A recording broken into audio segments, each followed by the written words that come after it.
Recording. 3, 2, 1. Ow! Why do you do that to me, Rod?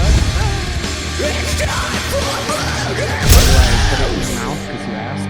I mean. Aw, fuck off, Rod. No way. Hey, Rod. Ken, welcome to episode 116 of Murder Moose Podcast, part of the Slash and Cast Podcast Network. It's in the game. Yay! It is in the game. It's in the fucking game. And I'm game today. I'm feeling fucking feisty today, Rod. I'm feeling fucking feisty. This movie is very punk rock, so it probably goes along with it really well. So I know so many people like the two leads in this movie. Like, oh yeah, half of the fucking people I know in my life are just those two people arguing about every single thing they're arguing about. And like, they're so opinionated about what is the best and the most punk and the most, and it's so funny to see them like depicted so well in a movie. It was like, oh, hey, that's that guy and that guy and that girl. Yeah. How the fuck are you, Josh? Ken, how are you lovely people? It's wonderful to see. I mean, we all know Tuesday or Monday night. God damn, my brain is fried. Monday night is Murder Moose, and we all look forward to it. And so we've recorded on Tuesday a bunch, but here we are. It's Monday, and Murder Moose. Dude, I got a lot that I can't talk about yet in my life, but it's just exciting fucking shit. And I can't wait until I can. Josh got approved for his testicle surgery. He's gonna get balls implants that make him look like Randy on South Park. Yeah, listen, if you can sell your testicles, and they pay out per testicle $35,000.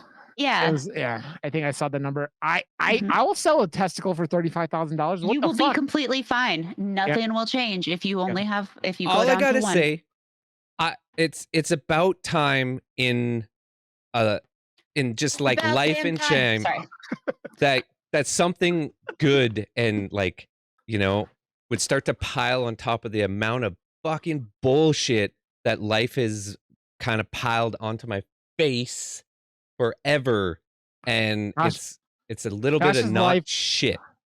Josh's life the last 2 years he looks like that pile of shit from Jurassic Park. Yeah, that's a big pile of shit. No, I was gonna say, like, ever since I started doing this with you even now, even when you've got like all this shit hitting the fan, you are like a complete beacon of positivity. Like, even though the shit you're going through, like, you are a badass, and I look up to you a lot for that. So thank you. Because I'm above you on the thing, though. That's true. It's very true. Yeah. You have to go like this to see me. That's right. I have to go like this. Oh, hey! Hi.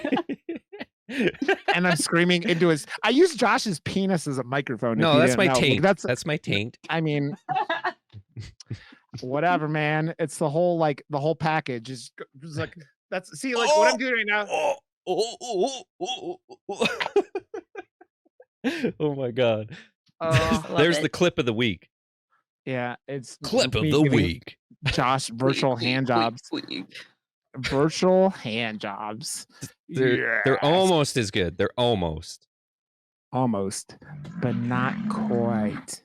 Almost only counts in horseshoes and hand grenades and nuclear weapons.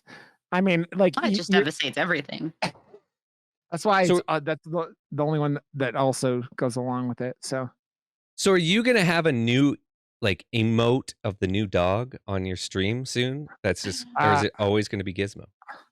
I might do something for her. She's still a little fucking havoc, and like she'll be growing and stuff. So I don't know, like right away, but she's fucking demon child. She was all perfect the first day, and then the next day she's like, "Oh, okay, you guys can't return me now."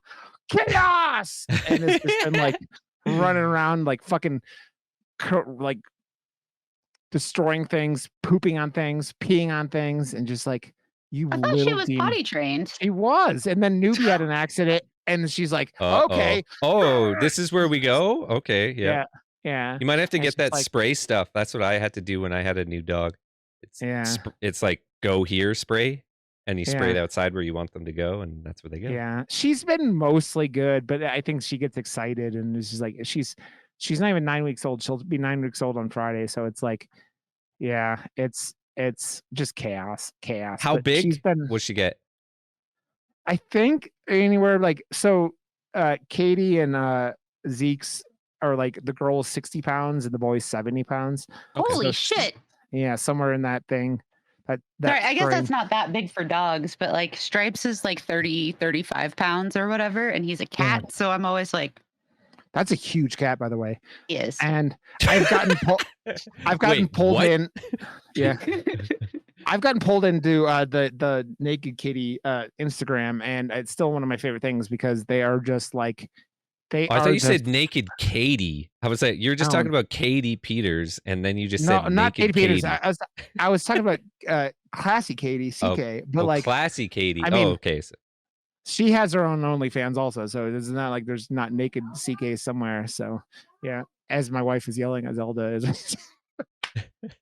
I love the name.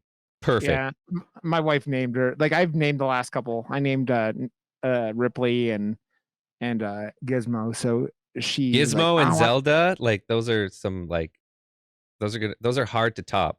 I had a cat named well, I don't think what did I've never named. I've never had the opportunity to name. Everyone always steals the naming. Beats me to it. Yeah. Yeah. We were very specific, like when because this was like her kind of big Christmas present. I mean, it's our Christmas present, but like, and I was like, so you I was like, you have to go along with this. And then she's like, okay, but it's Zelda. I'm like, okay, you can name her. It's fine.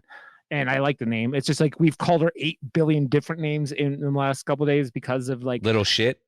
Yeah, little shit. We're used to yelling at Gizmo constantly, so we're like, yeah, it's been a adventure. And Zelda's like, I don't know, it's like a name that like it doesn't flow off the tongue as easy like when you're not like used to saying it. It feels like, but yeah, she's a little shithead, but she's good. So. Yeah. Oh, well, why didn't you name her Link?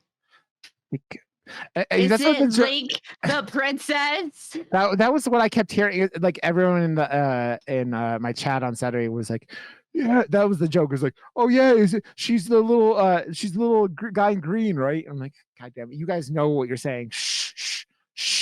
Hey, the lead actress liked my poster. Oh, she's great, by the way. Can we talk about that? Yeah, we will. Oh, dude, the writing, everything in this movie, it's fun. It's especially for us and this show. I'm glad I pushed for us to watch it, and all I had to do was tell perfect. Josh there was ass eating, and he was on a stage too. I love it. If you're gonna eat some ass, you might as well do it on a stage, right? You know who that guy was, right? I don't know if you guys know. He's a comedian. His name's Jonah Ray. I forget what his last name is, but he's a comedian. And like I knew him from like, I think he was like he would show up on Opie and Anthony back in the day. Is how I don't know. It was some kind of XM radio or something. But yeah, he's like I knew him from Sirius back in the day. But it was funny seeing him in there. And yeah, so doing the things that he did. As I say, the thing that my wife and I have been going through seasons of NCIS over the last couple months, and like she reminds me that show never ends. You're gonna think that it's like, I don't know, like that'd be too much of a fucking deep dive for me to go. My ADD would be like, ah! We're on season 18 and they're currently putting out season 20, so yeah. No, there's no way I can do that. That gives me so much anxiety even thinking about trying to tackle that.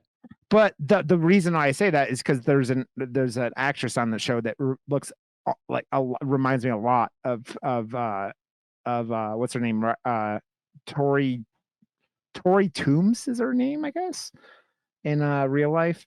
But her character's name is Riley Dandy. But yeah, she was fucking perfect in this movie. Like, yeah, if well, I don't know who she is, like in real life type thing, but I don't think she's that character. But because I know so many people like that character, I know she killed it, and I would love to see her in more. That's it. if we're diving in, I have one complaint about this film, and that is that the sex scene, which wasn't a sex scene, was very unrealistic, and Yeah. he was choking her in a very bad way, and would have been like actually choking her and not doing the kinky kind of choking. Like he had his thumb in the middle of her throat, like the Don't middle. do that. Yeah, don't do that. If you're going to do choking play, everyone, this is a PSA. One, make sure you and your partner are on the same page with it.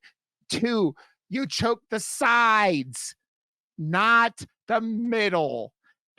This crushes and hurts and can cause serious damage and also possibly kill. Yeah. This is the nice part. That's the nice part. Yes, exactly. That makes you go, wow, this feels wonderful. And you don't die. So not dying is always it was like that scene, which is wonderful in it's like it's kind of sexy, and then they do that and I'm just like, oh god, he's going to kill her, he's going to murder her. Well, it's a horror movie. I know, but they're supposed to be fucking, not like they're having a good time. You don't.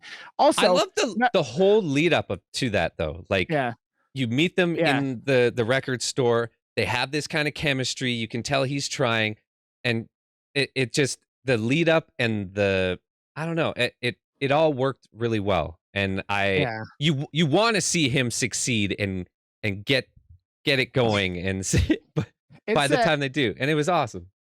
It's that stereotypical thing where like guys and women in like anything where like you could tell the guy's like into the girl and blah blah blah, and you're like, oh, okay, that's never gonna happen, and then it does. You're like, oh, okay, cool, and then he's like, his head is like fucking smashed in 13 seconds later, which is at least he got to go out, but he didn't get anything, right? He just ate that pussy, and then like it got taken out. He was proving a point.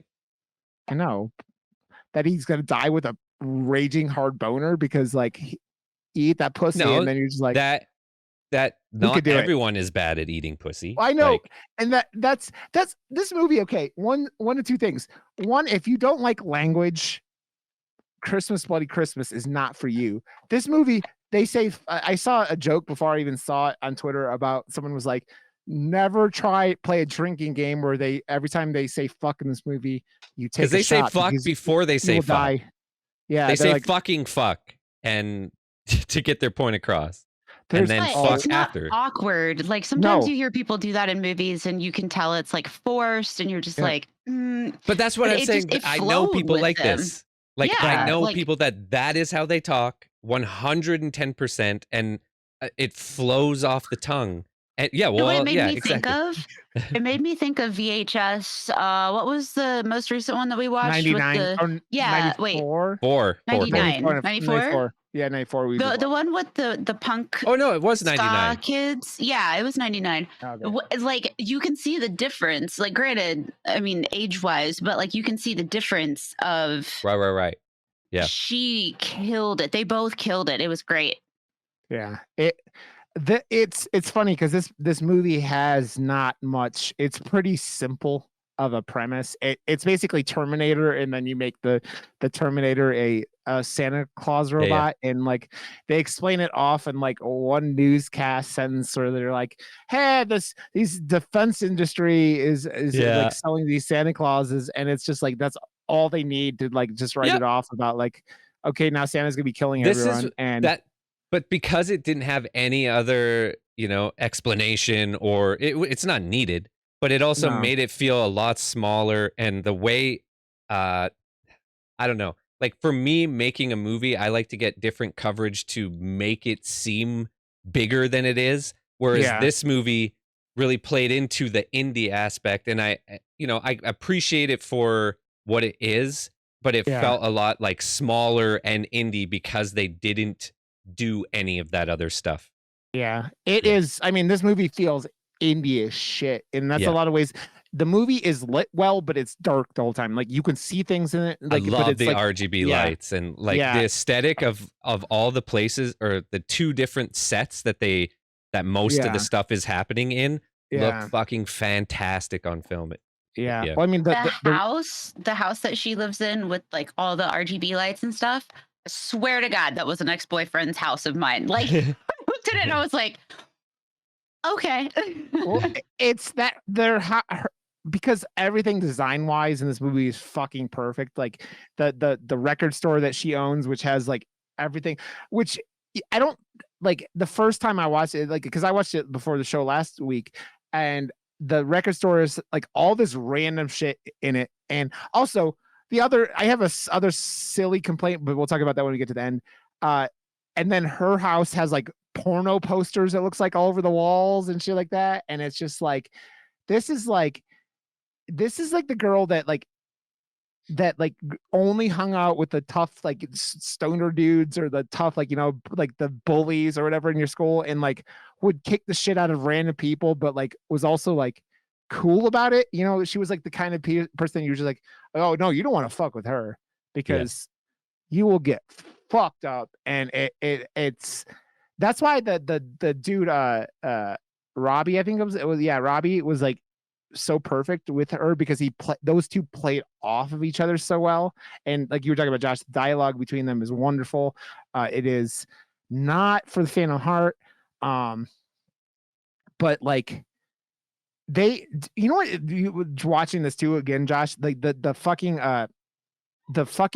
death scenes in this movie, when they have like they show stuff, it kind of reminded me of like Psycho Gorman, where like heads are exploding and cutting in half, and like because they had a special effects guy on hand that was like, no, we're gonna do full on and just go to town. Like, no, I got this. Don't worry. But it was like old school Friday the 13th dummies, which was fucking amazing. Like the bathtub scene where all of a sudden it's just like, oh, like it's such a dummy, but I loved it. Yeah. It was so good.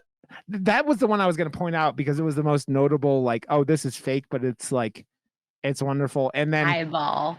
Yeah. Yeah. The other, like the only other death that was like, I was like, like the chick that was getting her ass eaten by Jonah Ray was like, they don't show any of her death, which is also, I was like, why aren't you showing it? Because they go like first person, like kind of remind me of what they did with Maniac with the what's his name, Elijah Wood remake, where it's like the whole first person and they go into the first person with the Santa, and it's like, that wasn't all like that was one of the only things that was like, and I wonder if like they didn't get a lot they could use because the lighting in that shop wasn't great either. Like when Jonah Ray gets his like head split in half, you don't see a whole lot. It looks good for what they show, but like I was wondering like if that was all choices, because like some of it seemed like the sheriff, right, when he gets killed, they don't show anything. They just he gets yeeted across the fucking like the street basically, and you're like, oh okay, this guy it's the indie aspects of some of it. Yeah. Who was also, he was in isn't he always in the Rob Zombie movies? He was in Halloween 2 at least. So that's why he was in Calgary, because him and what's his buddy, I don't know. The they were 31. both. Yeah, they were both doing the Munsters thing as well, and he had the like Munsters hat on. Is he the one who played the Frankenstein's monster in the Munsters? Yeah. Okay. Yeah, he plays Herman. Yeah, I haven't watched that movie, so I haven't either. I thought you haven't watched the Munsters? I thought you guys had watched it. Because I, for some reason, thought that we had very differing opinions on it. Oh, you did watch it? You liked it, right? I was, so I didn't grow up with the Munsters. I didn't either. Yeah. I'm not a Sherry Moon zombie fan, but it wasn't bad. I know that like people that I know that grew up with the Munsters, they were like, this is trash. But I mean, it wasn't bad. It seemed like with most things, it was like you could kind of, it sounded like you correlate your opinion of that movie with your opinion of zombies. Is kind of what it came down to. Because like my buddy who I love to death and is like one like the biggest like Lords of Salem fucking stan I've ever known, and like he's the one who got me to watch that movie, and it kind of changed how I viewed a lot of zombie stuff. Loved it. So like but most people hate Halloween too, you know, and I've gone like the years have gone by, I hate his original Halloween way more than I hate his second one. But I love his first one. I like the first one and don't like the second one. Yeah. That's the common opinion, right? But if you go I went back to it this year to watch them again, and that second movie is, the first one is just like, oh, we're gonna remake like Halloween just with like angry rednecks who say a bunch of fucked up shit. And then the second one is like, okay, I'm gonna just do something fucking off the wall bonkers. And I love hobo Michael Myers going through, and like that movie is shot cool and shot beautifully, and just it has that connection where I think if you fall in love with Lords of Salem like I did, there's like that connection where you see how H2 led into his like Lords of Salem, because a lot of the filmmaking seems similar, like where he's doing drone shots and shit like that. But yeah, I understand it, but it's that whole correlating where your opinion on Zombie is like, I don't know. I still don't think Zombie's ever done anything nearly as bad as fucking Tusk and like Yoga Hosers and all that. I hate Tusk. I hate that fucking movie. I know a lot of people love it. I don't love it. But that other one, oh man, that Yoga was terrible. Hosers. Yeah. Oh my god, that was fucking terrible. I still need to watch Clerks 3 because that was like one of the first movies the wife and I went out and saw, like when we were first start dating, like, you know, that first year. And it holds a special place. Even my wife and I to this day still go, I'm taking it back, just because of, you know, like because of that movie. And it's just like to mouth. Yeah, no, that's not what he says. He's taking back. I'm not I know. I was just gonna see. Yeah, no, I'm not repeating that. You can't. My wife and I don't even repeat it because, again, I don't know if it's that reoccurring thing where like you ever hear people who get drunk and they say like they drop N-bombs or something like that. Ugh. And they're like, oh no, sorry, I was drunk. And it's like, no, that's that reoccurring thing. That's in you. That's in you. Yeah. If you're saying it when you're drunk, it means that you're saying that shit when you're sober, or you're thinking it when you're sober, and you're just like, oh, okay. It's just coming out now. This is it doesn't make you go. It's not like you're like, ah, man, I hate like being naked outside. Like, and then like you get drunk and then you're running around naked, like swing your dick around like everywhere. You don't change who you are. It amplifies things, right? Or lets things out. But yeah, I don't know. I don't fucking know. I just talk a lot. Cry.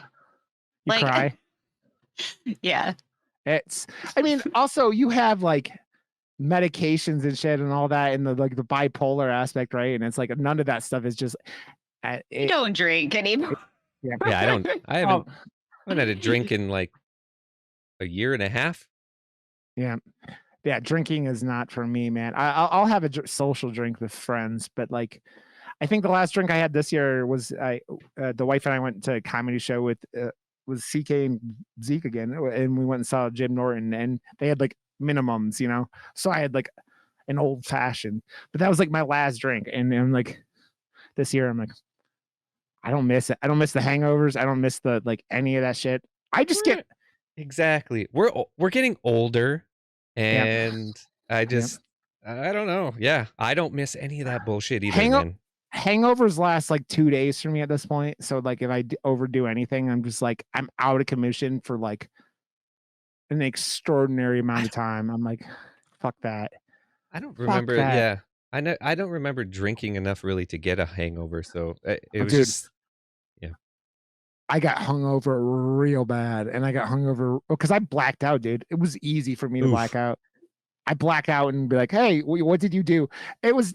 I'm not like. I'm just a love, like, you know how I am normally, guys. I just get even more like I'm like, I love you, and hug everyone, and like sometimes my balls pop out. But like like watching these people in this movie just like drink. I was never into hard alcohol either. Like I only drank beer and stuff, but like seeing them just like go to town and shots, and then drinking out of the whiskey bottle, I'm just like, ugh, it's not appealing to me at all. And they're like smoking weed at the same time, and they're just like, it's like they go through a bottle of Jameson, it seems like, between the two of them. and it's like, oh, you wonder why, like Jameson that. made me puke instantly. Me too. I threw up in numerous sinks trying. I think the first Here, time I try ever this. I think the first time I ever got fucking wasted, my parents were out of town, and I was like 16 in high school, and I found my dad's Jameson, and I drank it, and I was like, I was eating macaroni and cheese, and then like at the same time, and ended up like projectile vomiting, like Oh, that just reminds me everywhere. of Yeah, what is that? Oh wait, wasn't that from Mandy? And they had the like goblin macaroni and cheese, or was that Mandy? I don't No. remember. It's been a long time since I haven't seen Mandy since it was on demand. It's been years. So What the fuck was that? That was no, maybe that wasn't Mandy. I don't remember. I don't I don't know. know. It seems like something would be from. Also, I have to say the fucking commercials that I would love to see if they have the full versions of the commercials from this movie that they like show in the beginning, where it's like they did the cream pie commercial. Yeah, it is from Mandy. Was it okay? Yeah. I love the commercials at the beginning of this movie. You're like, oh man, they are going to have a good time with this fucking film. And they had the cream pie one, and I forget what else, but the commercials made me giggle, especially the second time when I knew they were coming, you know. But good old fashioned cream pie, yeah, baby, yeah. So like going into this, have you guys seen any of this director's other movies? Because I've seen Bliss, but I've heard good things about VFW, and then Mind's Eye I've heard good things about too. But I don't think I've seen any of his other work. I gotta check. VFW has Stephen Lang in it, which is a pretty good like, you know, indicator of something that could be pretty cool. Oh, right? I saw Almost Human. I heard that was good too. That was good. I haven't seen that one either. I didn't Is know that a he did robot? Oh, Almost I Human. like Stephen Lang a lot. Dude, he's so good. Yeah. I mean, VFW looks fucking cool. I like the poster. Yeah, The I mean, aesthetic of the movie looks exactly like this. Oh, it's all like he does very neon, like that's what Bliss is. Bliss is the like weird vampire movie that's like it's like half drug fueled rampage and half vampire film, and nice. it's real cool. I liked it. Stephen Lang like, fucking rules, and Fred Williamson fucking rules. Yeah. So I was like, I had no idea because this movie's been getting a lot of like attention on Twitter, at least, like with the horror community, because I mean, we talk about it, Shudder, yeah, and it was a new Christmas horror movie, and rightfully so. I mean, especially after Shudder's getting AMC did all these layoffs and shit, and hopefully they don't fuck with Shudder because I could cancel most of my streaming services and not be all that upset, but Shudder, man, even when I go a couple months without, you know, watching anything on it, I don't mind giving them the $6 a month or whatever the fuck it is, because they put out such high quality content. It's just like they have classics, they have like, you know, they have newer things they're producing stuff and like putting it out. I mean, we have Psycho Gorman as our like unofficial mascot nowadays, and it's, you know, just Shudder exclusive stuff, right? And yeah, Psycho Gorman is I don't know, it's another level. It's just they're the tippity top of like understanding what an indie comedy horror crew needs and wants to see. Like he's too good. Okay, so after with this, we talked about next week we're doing our best of the year. So we'll all pick what 5 or 10. We'll go through and figure it out. Ken, since we're not watching a new movie, your homework is Psycho Gorman to finish out the year of a Murder Moose, because you will understand why you love Hunky Boys, and everything will be better then. So it's too good. It really is. For me, like I've already rewatched it 3 times, and I don't even have time to rewatch movies right now, and I've rewatched it 3 times. So it's just one of those movies that I wish I was in your shoes and was going to see it for the first time again. Because holy fuck. You'll appreciate it because the guy from the editor is the dad and is also very funny in that movie. Okay, he speaking plays of the him, dad, and his name is my real dad's name. Yeah. I'm just like, but what the fuck? I don't know why that we're gonna. I'm bringing this back to Christmas, Bloody Christmas, because he reminds me of the nacho scene in this movie where they're trying to make nachos while fucking drunk as shit, and they have right. like that. Yeah, and they like putting salsa on it before they heat it up. What the fuck, you savage? Also, and then they go start eating pussy like while it's in the oven, and this is why you don't use the oven while fucked up, because shit's gonna burn, shit's gonna cause use real your havoc. Ninja. If something has air fryer instructions on it nowadays, I use my air fryer if I can. No, I don't use instructions. I just put it in there and not the oven for everything now. If it's small enough to fit, it's going in the Ninja because it takes 8 minutes to do anything. It doesn't matter if it's supposed to take longer. It only takes 8 minutes. I mean, that's kind of where I'm at. I put it in the air fryer and I'm like, this looks like it might be 380 degrees for say like 10 minutes. And then like 5 minutes in, I'm like, how you doing in there, bud? Yeah, you're done? Okay, 8 minutes. It's the magic number. Seriously. Everything takes 8 minutes in a Ninja. Now they have instructions, right? Like we've been like, my wife and I have been getting this orange chicken from Sam's Club for years. And it's like, now it's like one of the options on the box is like air fryer, this long for this long. And it's like, the only thing I hate about it is that like, and is it 8 minutes? No, it was like, I don't think so. I think it was like 12 minutes or something like that. They're lying. It's 8 minutes. I cook my breakfast every morning in my Ninja for 14 minutes, Josh. So wait, now cooking? I want to know what you have for breakfast. Yeah. One piece of bread in each air fryer, an egg and a piece of bacon on each one. And it's like, check it at 8. I put it in at 390, 8 minutes. 390, 8 minutes. Not everything's 8 minutes, Josh. 390. 8 minutes. If Josh doesn't come at exactly 8 minutes when he's having sex, he like, there's no way. He explodes. 8 minutes is like the warm up. Come on. What kind of fucking are you doing, you maniac? 8 minutes. 8 minutes is like shit starts getting raw after 8 minutes. What the fuck are you talking about? Like if you're not lasting at least a half an hour, I think you're. Come on.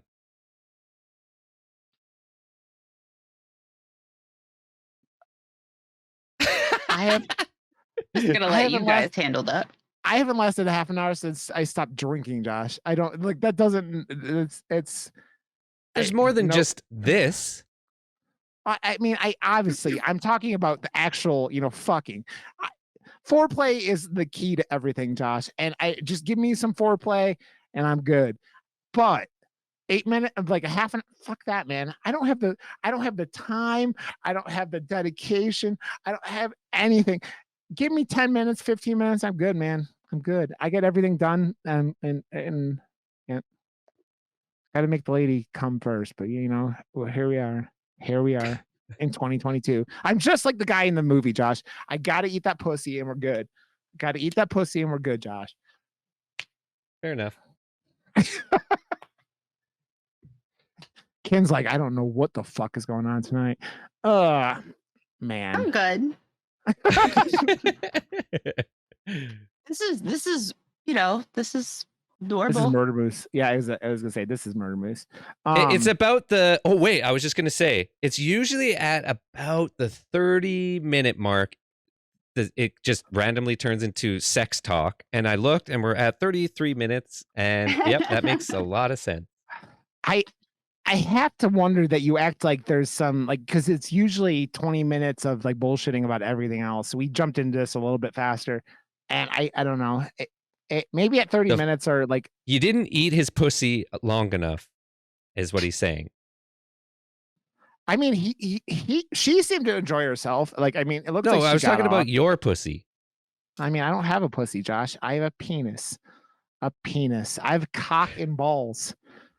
Cock and balls, Josh, which you could see on my OnlyFans. I broke your balls to make room. I don't. Whatever reassignment surgery you think I got, I did. I have a cock and balls, Josh. Cock and balls. Josh, I have to say, as someone who as an indie filmmaker yourself, are you impressed with the lighting of where they do such a good job in the film but still keeping that dark atmosphere for most of the film? The lighting I enjoyed the most. It's like what I was saying before, the coverage of like, I don't know, like the movement and stuff. It was just like, it felt a little lackluster. Like when they're running out and then he's going into the car and it's like, the only shot they got was, okay, I'm going to stand here. And then you run past and go into the car and then I'll like follow you. It's just like, that just like, it brought me as a filmmaker right out of it and into like, oh man, this looks like a made like for a home video now. All of a sudden it's like, just get like 2 more shots, like to add some anticipation to getting to the truck, or like, stretch out some of that. I don't know. Like I would have did like 3 or 4 more shots, maybe show the feet or something to add some Foley in. Yeah. Just like a few little tricks to add a bit more to it. So but you think that's the lighting was great. You think the filmographer or like the problem there, or is that the director who fucked that up? I'm pretty sure the director's behind the camera for most of it. Yeah. But I'm not sure. Because like any pictures I've seen, he's holding the camera and stuff. I think it's pretty like bare bones crew. And but that's where I'm obsessed with like I'm obsessed with indie films, but I always try and like pull from more cinematic and like higher budget films for like the ideas of what I would try to accomplish for nothing. The things that seemed like inspired this movie, like it looks like what if Terminator was like Silent Night, Deadly Night, right? Like it reminded me, especially the house segments reminded me of the house segments of Silent Night, Deadly Night, right? And the end sequences, especially in the record store, seemed like he was trying to do Terminator, but like the thing with especially the end of Terminator, it gets pretty nutso because of the stop motion, and like obviously the film doesn't have that kind of budget. Also, as we talk about it, the ending, why would this bitch in a fucking record store where it's like the sprinkler system's going off grab electrical cables? See, Ken is has the same point. I'm like, bitch, you would have fried the shit out of yourself. Like when she fucking breaks the fucking electrical thing off and then pulls the wiring out of the metal fucking like pipe that the wiring's going in. I'm like, that was the silliest thing in this entire movie about a fucking robot Santa killing it like bunches of people. And I'm like, I will have you know, my father was an electrician until he retired, and I can say technically you could pull the wires out of the tube if you were really careful and you broke them outside of the tube and didn't let them touch each other like that. Sure. But not in a pool of water coming down over your head. Yep. That I mentioned earlier. That would make the connection would be I hate to tell you, but water is a great conductor for electricity. Yeah. That whole scene, I'm like, I was like, this makes zero, like in a movie about a like defense contractor killer robot Santa, the thing that makes the least amount of sense is you having your main character like electrocuting herself and like having nothing, it's like, oh, and it's like not a huge deal, right? Like, but I'm sitting there, I'm like, who overviewed this, and like no one read the script and was like, this doesn't seem like a real good idea here. But I feel like anytime anyone like suggests anything else, this guy's like, no, robot Santa, and I'm like, okay, No, like it was like the proving point when they were making this movie. But what about Robot Santa? Robot Santa. And I kind of wish they would have gotten said Garbage Day at some point in the film, just because. But Garbage Day, dude. So I saw a toy of that this weekend, and I almost bought it, but it was like fucking like $100. Have you seen Silent Night, Deadly Night, on 1 and 2? I have not, but HT was watching the movie with me, and he was like, "This is like Silent Night, Deadly Night," and I was like, "I haven't seen that," and he's like, "No, I don't think you have," and I was like, "Oh." But Garbage Day's from 2, not 1. Yeah, but 2. The shit part about 2 is that about 45 minutes of it is scenes from the first one. They just replay the first film in the second one, and Garbage Day. It's so good. I like the first one a lot. It's not great, but it's entertaining. The second one is just that trash first scene is so hard though. Like it's just not fun. Yeah. Oh yeah, it is. It's like Santa's like getting a little rapey again. Yeah, it's not good. It's really not good.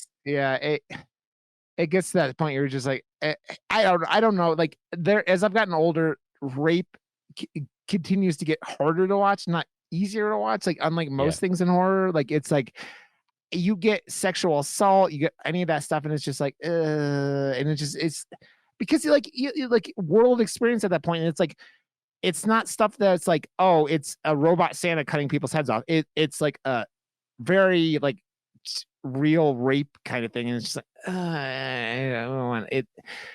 And they use that in these movies to like, make really hate villains and characters and shit, right? But Chucky doesn't rape anyone. He just murders. He's got standards, Josh. He's got standards. He's a good guy. Yeah, but you should check out Silent Night, Deadly Night. And I think 2 is, if you like 1, 2 is worth watching because it's so terrible. Josh's camera shook at the end there. It's because it's on like a little, it's on Rod's penis. I have to say though, one of my other I think one of the things that like this you could tell in this film that the budget wasn't great was as soon as Santa Claus starts getting like parts of him blown off and like it doesn't like it starts being a little like you could see what's happening because like he gets shot in the face like halfway through and with a shotgun, and they just like put like a green Christmas light in his chin. And then the end scene is just like they don't show Santa at all, like from the waist down, because it's obviously just someone running around with like a the top half with the Terminator thing, and it gets a little bit like it's like a little bit silly at the end. But yeah, but the thing is, like, even then you don't even care because you're having such a good time with the film, right? You're like, this film is just a fucking so a lot of people it's punk rock Christmas. Yeah, it's trying to. It's like that whole debate they're having back and forth. No, what's the most punk rock Christmas album? This one is trying to be unequivocally the best or like the most punk rock Christmas movie ever. It's pretty punk rock, man, because like that's like I was texting. I asked Jerry. I was texting him before the show. I was like, "Have you seen this yet?" And he's like, "No, it's on my list." And I'm like, "You dig it? It's super punk rock, but it is like." There's like no other words to describe this movie, right? Like you just go to punk rock because it is so like everything about this movie is like punk rock. So just like your cock, punk rock cock. It's kind of funny because I was in Discord and they were asking what movie we were doing this week, and I told them and they were like, "What's that about?" And I was like, "Well, think of it like Terminator, but like Five Nights at Freddy's without anything related to Five Nights at Freddy's, but like adult, but like Santa with like the murder of a child." And they were like, "What?" And I was like, "Yeah, it's really good. You should go watch it." that and that's one of those things where you go, that is the scene where you go, oh, they're really not fucking around. It was when they axed the little kid. Yeah. I'm like, that's when it's like it's straight indie. This is like not rated territory. Yeah. This is like they don't give a fuck, and it's more punk rock now because nothing is off limits now, including eating ass on a stage. Yeah, and let's be real. That kid had plenty of opportunity to like. Santa was like, okay, I'm not going to kill you. And then the kid just kind of hung around and started opening up presents. I don't want to say he asked for it, but the kid kind of asked for it. Like, he kind of asked for it. He didn't like run away. He didn't do anything. Like, yeah, you kind of fucked up, kid. You kind of fucked up. I mean, he was like Bruce Wayne at that point. He was, you know, an orphan anyways, but like, come on, man. Come on, man. What am I gonna do with him? What am I thought it gonna was do? good. I really did love the eyes. I really liked the idea of the eyes and kind of using those as a determining factor, like as to what was going to happen. I thought that was great. They do a good job of that because like the first, you know, 30 minutes, 45 minutes, it's just a guy walking around in a Santa suit, right? With like robot noises over him and whatnot. And yeah, so because when it first started out, I was like, yeah, that's supposed to be a robot. And then randomly he started doing like robotic movements. And I was like, oh, okay, cool. It's funny because it is so like, it feels like it doesn't happen very often where you have a movie like this and there's like, I mean, it shared a lot with the new Chucky movie, right? Where it's like, it's just AI losing his shit, but they're just like that little clip. They're like, yeah, the AI is fucked up. And then that's the only explanation, right? You don't have anything else. And it's just like, oh, the bad programming or something like that. And it leads to like, it just goes to that minimalistic attitude of this whole film or like, where it's like, we're not over explaining anything because it's crazy, but like, we're just going with it. And I appreciate it because it's, if you try to dive into like why a defense contractor is making Santa Clauses with their old killer robots that they were using for, you know, to sell, to go into, you know, whatever, it probably didn't make as much sense. But then they go in with that's when the guy just goes, eat my ass. Yeah. Dude, that's your explanation. Eat my ass. That's the scene where I'm like, okay, this movie gets me. It understands Rod on a whole level. This guy is just like, doesn't care. His girlfriend's like, yeah, like, come get me. And he just starts eating her ass live on the stage and on a Santa throne. And it just goes, okay, this movie understands what it's like to be punk rock.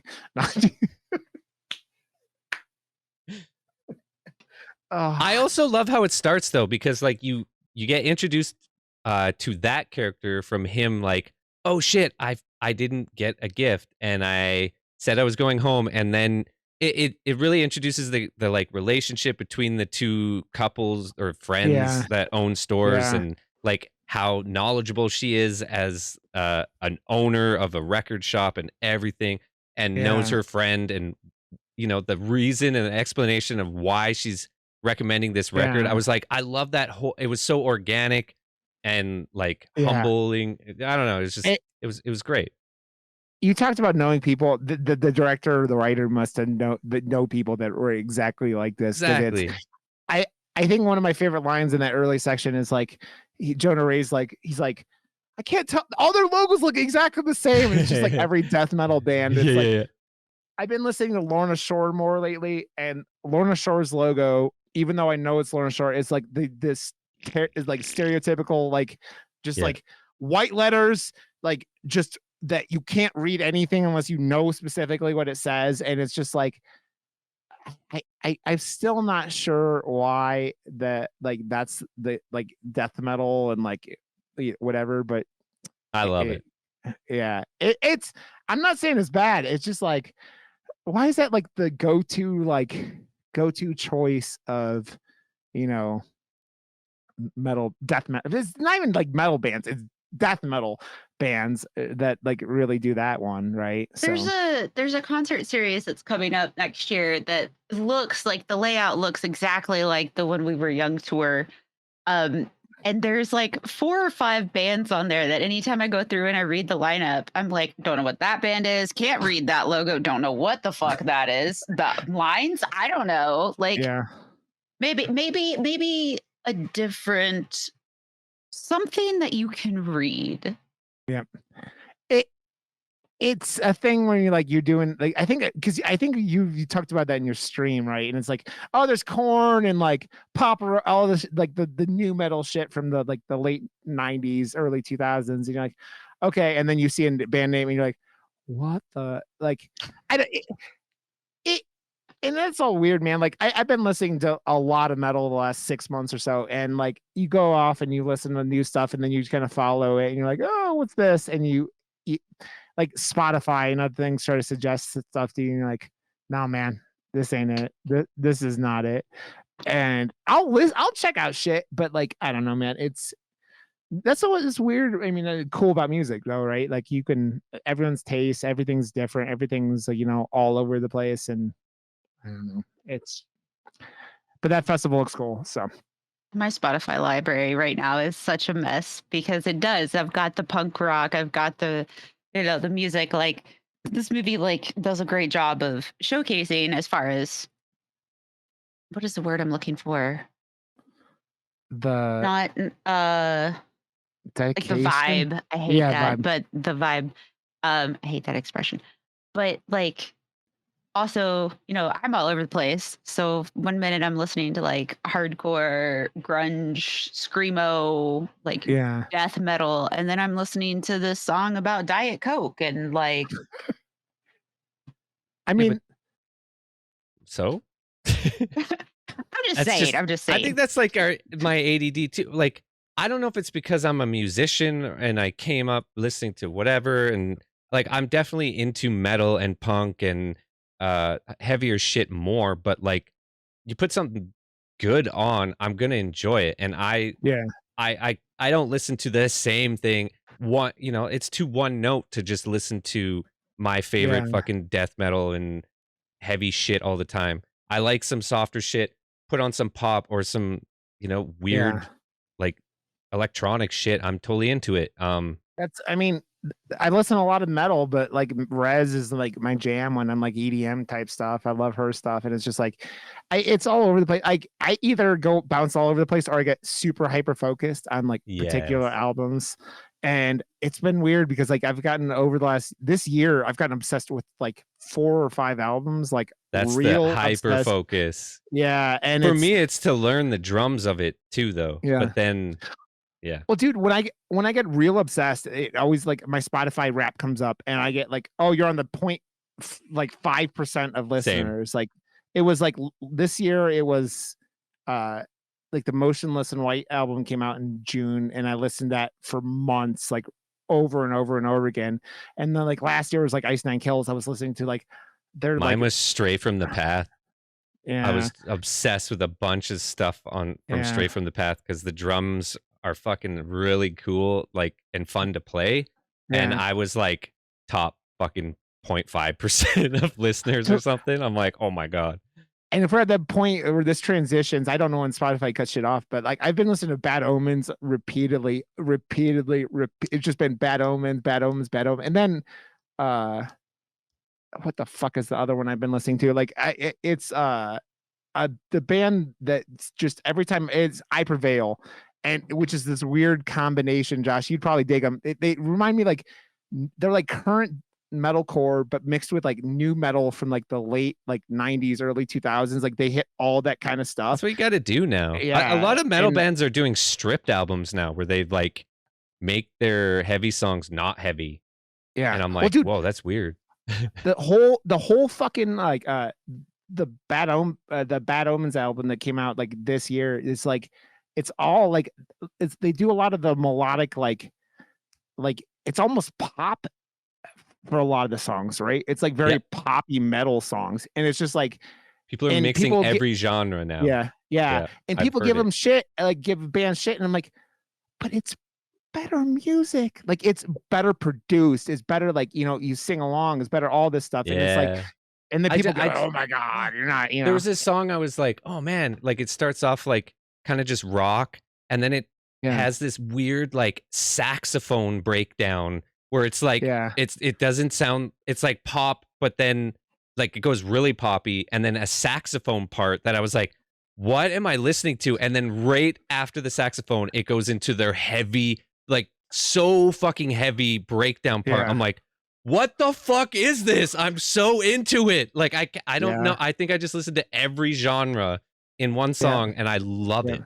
But I'm so ADD that, come on. Yeah.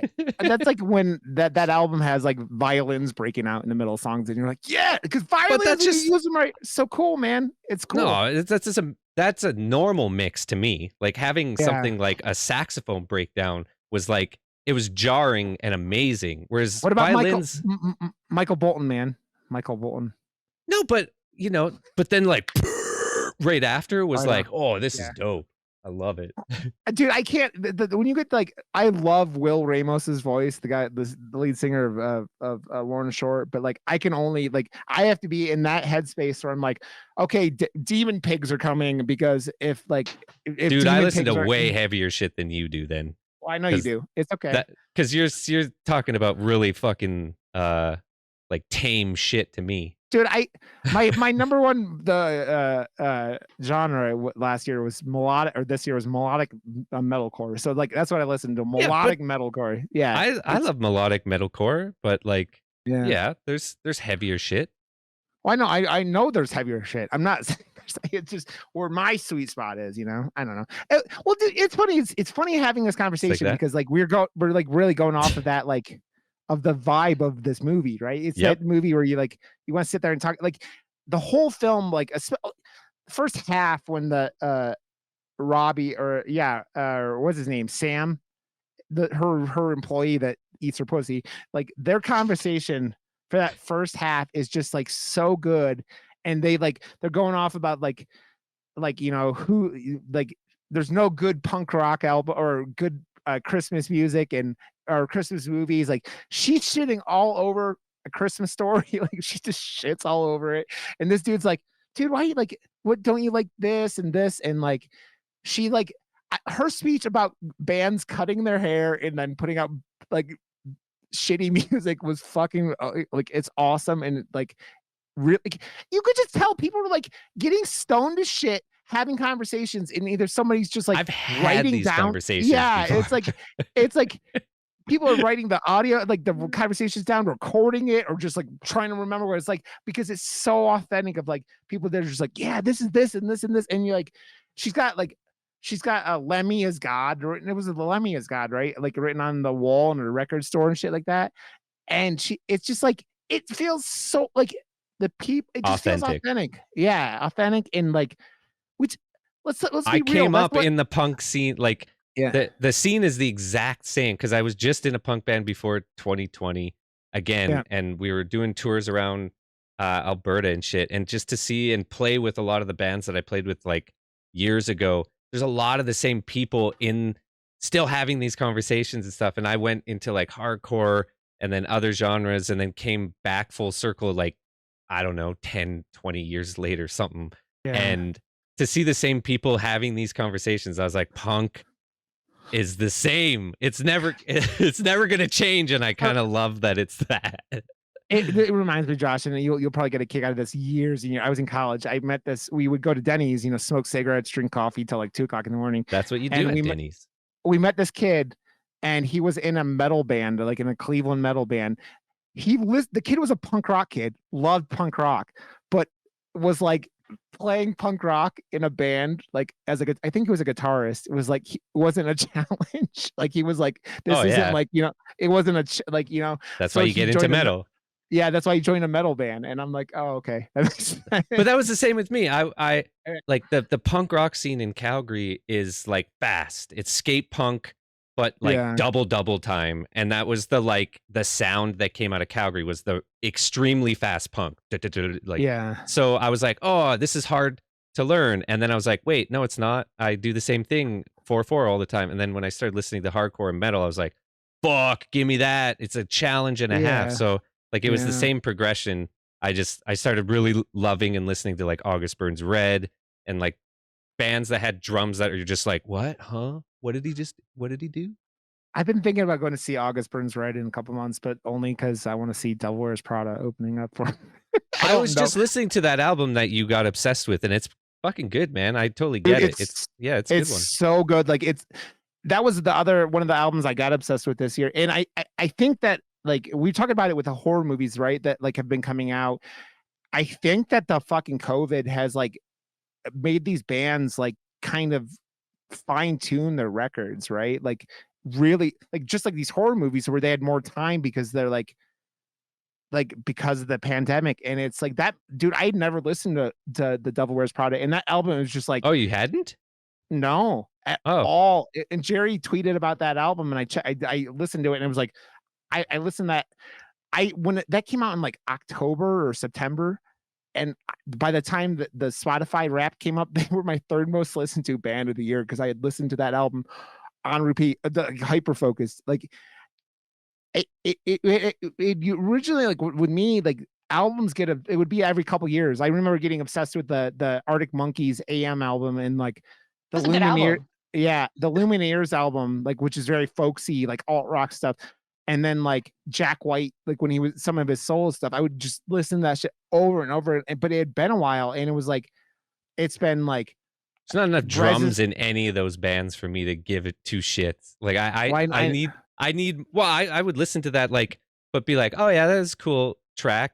But then like, I would go to stuff that would like challenge me on the drums more, or just has like, you know, whatever. Like those bands, there's nothing really to the drums. It's all they're like the lead and the guitar and the fucking next Arctic Monkeys album that came out was like fucking like swing music, and I'm like, what the fuck is this? I'm like, Josh is like, they're just like a bass player at this point. Josh is just like,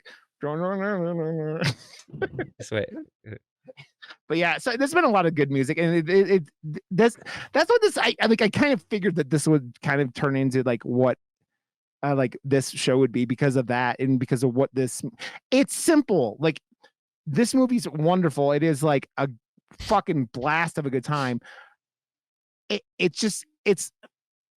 It's not super deep. Like it's got a robot Santa Claus starts killing people, and like you get good acting in this, you get good dialogue, you get funny stuff. It's because that's what good directing is casting it appropriately. And holy fuck, the two leads were cast fucking flawlessly. Actually, and they're friends at the store. Like everyone that was this, it's like they knew him, or they're just those people. And when you find something that clicks that well, it'll make your job as a director or filmmaker so much easier, and everything else would just kind of. So like the casting was perfect, and the writing, like we said, it just it fit. The shoe fit. Dude, the sheriff was awesome. We were talking about him who played Eddie Munster and whatever thing like that. He was awesome. Like I am serious. I do wonder like if they let these guys, like how much of the dialogue was like just random, like they were just like, you know, bullshitting it in character, because I could see that being a real thing too, because they drop a lot of fucks in this movie that seem like natural, like well, it could be like, here's the points we want you to make, but you also have to, you know, act like you're drunk, so hit these points, say whatever you want in the middle to fill it in, right? Like that's how I would direct something like that. It'd be like, because I think authenticity of how you would normally say it and how it's going to feel better to you is better than servicing the writer's words if they're just suggestions anyways, right? Like if it's like, I don't know, if Quentin Tarantino's fucking writing it, obviously you're saying it word for word because it's gold and he's won several Oscars for his writing, and you don't fuck with that shit. But this is an indie. It, you know, we don't know, but that's just what I would think. You know, hit these points.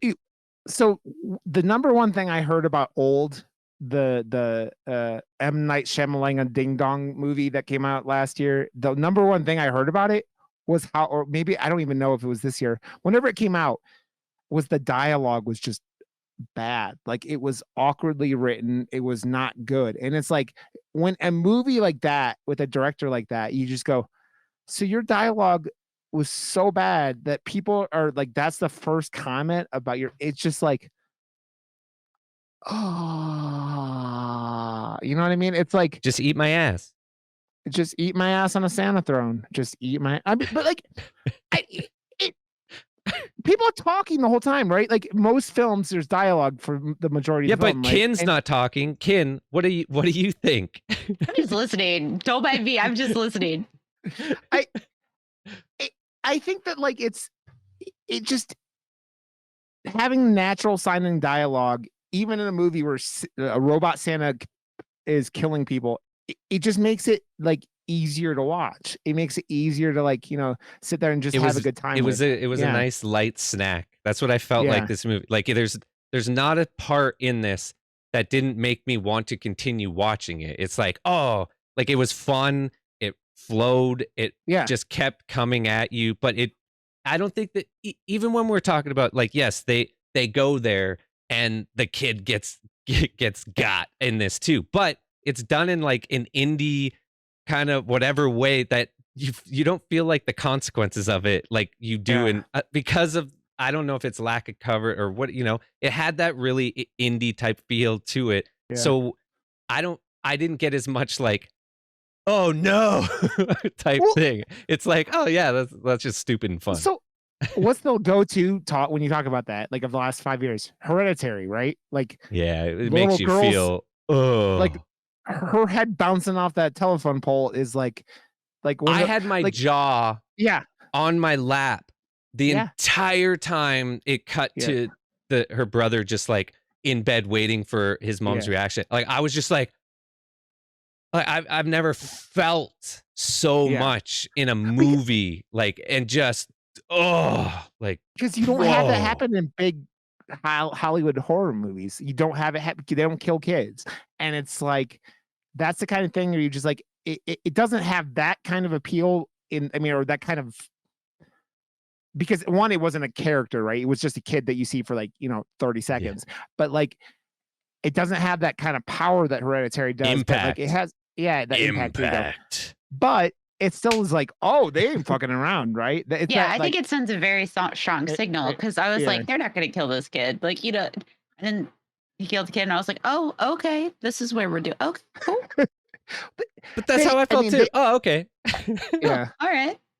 You're sitting there and you're like, I was joking about it, but like the kid sits there and like basically waits to get fucking axed by Santa Claus, and you're like, okay. We need to be teaching our kids more stuff at this point. Like, hey, if there is someone covered in blood near you, run away. Maybe run away.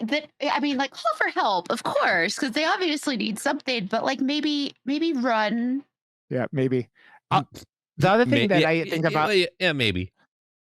The other thing I think about when watching this movie is the Futurama Santa Claus, where like everyone is naughty, and he just like the first episode with that, and the little girl's like, Santa, can you take away Grandpa? You killed him last Christmas, and he's really starting to stink her. It's so ridiculous in that show. But it's easier to like do that kind of stuff in a fucking like cartoon like Futurama, right? Which I think they're bringing back again for the third time. Yeah, they got the whole crew Hulu again, because they were gonna they were trying to recast one of the characters, voice actors, and everyone was like you don't fuck with that shit. Like that is the only thing you do not do with that whole, like the entire crew in Hollywood and around the world had their fucking pitchforks. No, you didn't. Well, you just take it off. Look at the dude on Bob's Burgers, right? That like got caught riding on January 6th. They just like removed him. They didn't like recast it. You just remove the character because of like when it comes to that kind of stuff. It's weird. Which character was that? I feel like Jimmy I should know that. Jimmy Pesto. That's why he's not that. Yeah, Jimmy Pesto got arrested on January 6th, or got caught riding the most appropriate character. out of anyone got caught. That's why like he wasn't on the show anymore. He's not on the show anymore because he got January 6ing it up. Yep. Oh, Yeah. Makes sense. interesting. You're like, Because when you said that, I was like, wait, Jimmy Jr. is voiced by, and then I was like, oh, Jimmy Pesto. Okay. yeah, yep. You go, oh, okay, that makes more sense. But yeah, like whenever they do weird like voice act, like it always like strange when they transition. Like Archer had like 3 different the butler, like they kept changing the butler's voice over the seasons or whatever, and then they finally kept on one guy for like 3 or 4 years before he died at like of old age. But yeah, but I feel like that this movie is perfect for this time of year, especially if you love horror, when like you're getting like, you know, It's a Wonderful Life and you know, Home Alone, even Die Hard, the stuff that I watch every year. It's like this is such a it's a refreshing like, you know, shot of gore and like just horror love into this like into the year. And like it's like 88 minutes long. Like it is with like like with credits, which are like I think 5 or 6 minutes long. It's like you're getting like an hour 20 and you're getting through this movie. That's why like Josh last week was like, yeah, we could do that. I'm like, I'm down. Like you talk about rewatching stuff, Josh. I was like, I can sit and like I don't have to pay as close attention this time, and like it's a fucking blast watching it. I didn't mind watching it again. I'm like, yeah, You just wanted to see the ass eating scene again. I could watch that like over and over again, Josh, but like not everyone in the world appreciates ass eating like I do, Josh. Not everyone appreciates it like I do. Ken does. That's why we bonded. Oh, I love it. I love it. Okay, go watch this movie. It's on Shudder. I don't know if you can rent it anywhere. I assume, but go watch it. It's a fucking blast. It's worth it. So before we wrap up, do you guys want to decide how many films we want to talk about? I think 5 apiece would probably be okay. Top 5, and I like to do it. I mean, if it's hard to get to 5, honorable mentions. I like to do 5, an honorable mention, and the worst, because the worst is usually like a really fun one to just like kind of shit. Yeah. So with dump. That, we could take one dump a year. Our good friend Dreadhorde, who does all our memes of the show, went and put a list in my Discord of the films that he listed a whole bunch of them. He said he didn't know if he missed any, but this is the ones he listed. We'll go. I'm just gonna read them real quick.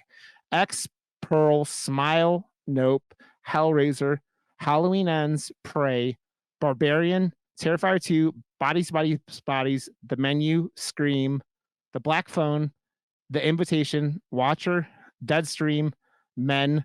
Oh, by the way, Deadstream is fucking wonderful, and I would actually love to cover that like at the beginning of next year or something like that.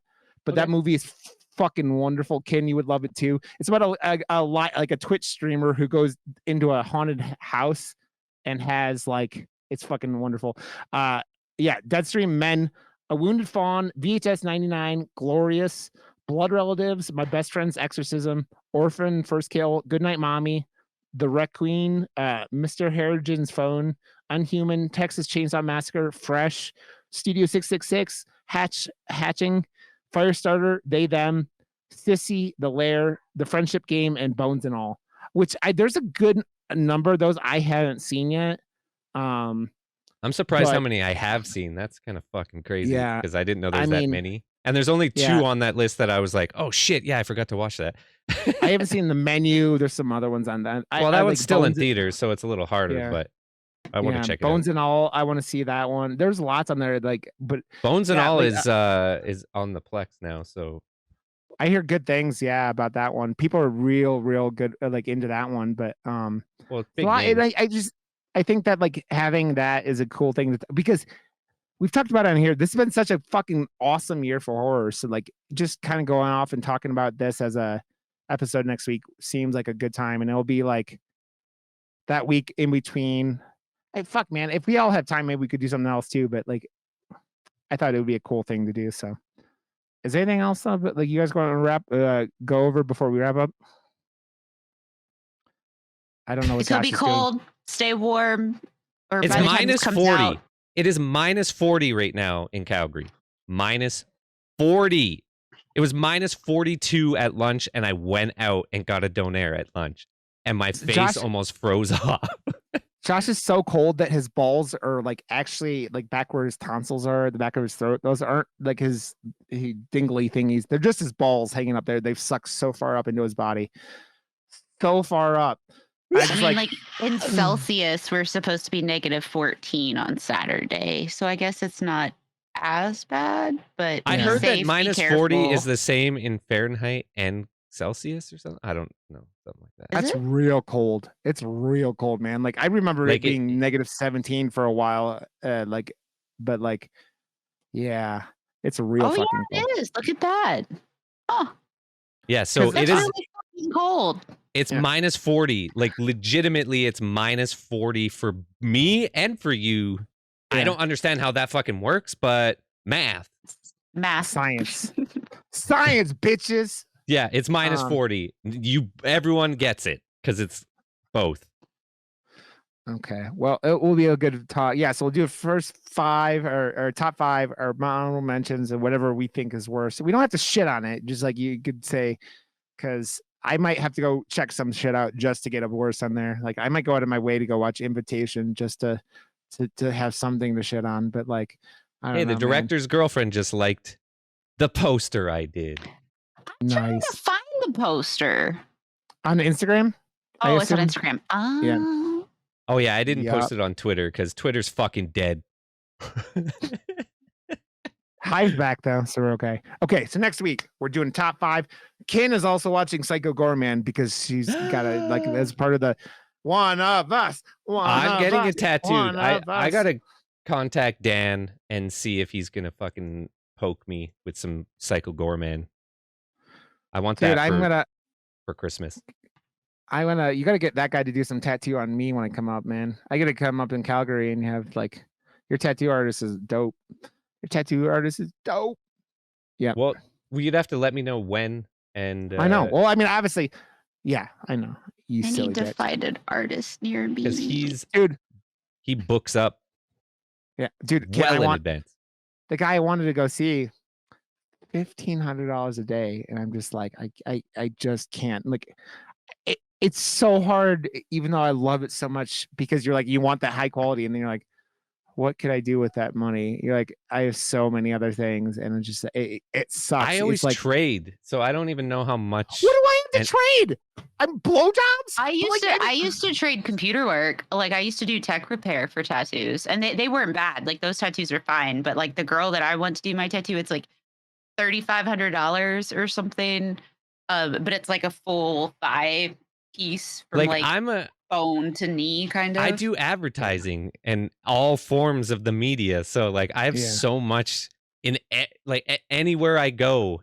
It'd be like, oh, do you need marketing? Yes, I do. Can we trade? Oh my god! Like, so what do we have to trade with Josh for him to market Murder Moose? What are you talking about? I do all of this design. I'm not marketing it. I'm giving you shit, Josh. It was a joke, and yeah, okay. Well, you motherfuckers, I love. We don't have a budget to market this shit. I know. It's just our big mouth and yeah, we never shut the fuck up. Okay, we are murdermoose.com, Murder Moose Pod on Twitter, and I don't know if I'm going to make a hive for us somewhere or something, but like. And there's an Instagram that I don't post anything on. Josh, I should just give you the fucking information. You could take that over and just put it on with yours. But just put the posters on there. That's basically what's going. I don't know. And yeah, so check all that stuff out. And check out our YouTube. If you're not subscribed, come subscribe to that. Continue. You are stdmotel.com, stdhotel.com, quainttaint.com. Onlynouns.com. And continue.com. Yeah, and you can find all my shit there. Yeah, follow her stuff, follow her stream, come hang out with her because her stream's fucking awesome. Oh, has your arch nemesis come back? You're unholy because you're he is still in timeout. So we'll let him come back maybe this week, but he upset a lot of people, and I was like, well, if you're upset, I guess I'll be upset. So I caught the tail end of that because I think when I was coming in, you were like, yeah, you could make his. Yeah, the next day I was like, yeah, you could just extend that out a little bit longer. It's fine. Josh is Josh WRB.com.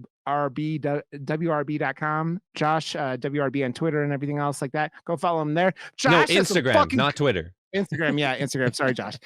Josh has some cool news that you'll be able to talk about sometime. He hasn't even told us.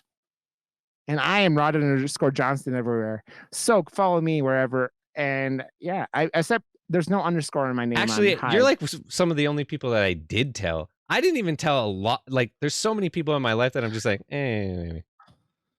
You know what? I'm excited. Well, you know that we're not going to open our mouths, so yeah, it's fine. So, hey, did you guys know that Josh? No, I'm just kidding. Did you know that Josh is exclusively making gay porn now? Like, that's all he's doing. He's just like, the Calgary gay porn scene is fucking booming, and Josh's dick is just like in demand right now. He didn't want anybody to know. I'm sorry, Josh, that I ruined I posted that picture of me in a suit, and like, yeah, I know I pull in that fucking world. Dude, you got the amount of fucking dudes that are like, holy shit. I'm like, what? Huh? Dude, you had a really good picture. Dude, I was like, I commented that he was like James Bond. I like applying to be James Bond. Like, and I saw Enola like going like, oh, Josh, you're looking good over there. And like that picture is fucking wonderful, dude. And so it was funny seeing all those reactions. Wait until you see why I took that picture. I'm part of something else that you guys don't even know about on that one too. Yeah, that's my teaser. I'm part of something fun for that too. And there's 100 other artists also involved in that as well, and I'm very excited to be a part of that because, dude, fucking dope. There's shit's happening, man. There's fun shit. Just less piles of shit to get to the good shit. Come on. Yeah, Josh is on like, there's chocolate mixed in with the shit now, which is wonderful. So, okay, we'll catch you motherfuckers next week for our wrap up of 2022, one of the best years of horror ever, and we will see you motherfuckers next time. So. Have a good one, and we love you guys, and we'll see you next time. Bye!